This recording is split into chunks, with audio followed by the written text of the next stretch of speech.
Que manque-t-il au Grand-Duché de Luxembourg? Peut-être d'avoir sa propre marque de cola. Depuis quelques mois, c'est chose faite. Allons découvrir le Let's Cola. Cela ressemble à une célèbre boisson américaine, mais ce soda-là est luxembourgeois. Dans ce bistrot du centre-ville de la capitale, depuis octobre dernier, les habitants du Grand-Duché peuvent boire du Let's Cola, un soda produit localement sur le modèle de ce qui se fait déjà en Lorraine ou en Alsace. À Witz, dans le nord du pays, c'est dans cette brasserie que la magie opère.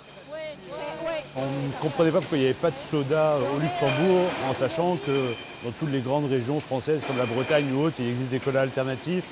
C'est généralement un côté très identitaire par rapport aux personnes qui sont dans ces régions. Le luxembourgeois est quelqu'un qui a une identité forte et qui est très fier de ça. Donc c'est un pari moyennement risqué à mon avis, quoi. Un véritable business du chauvinisme. Sur l'étiquette, on trouve les principaux monuments du Grand-Duché, avec en tête l'emblème national, un lion rouge stylisé. Ici, en fait, on a, dans l'ordre, on a ici la Philharmonie qui représente un peu la culture, la musique luxembourgeoise.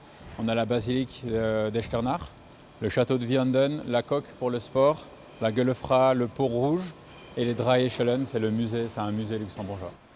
Mais l'aventure a un coût.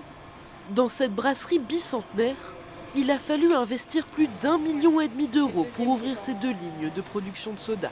C'est un gros investissement où on a pris le risque et il va falloir s'assurer que ça fonctionne. Mais comme on croit au produit, on pense que ça va quand même avoir le succès sur lequel on compte.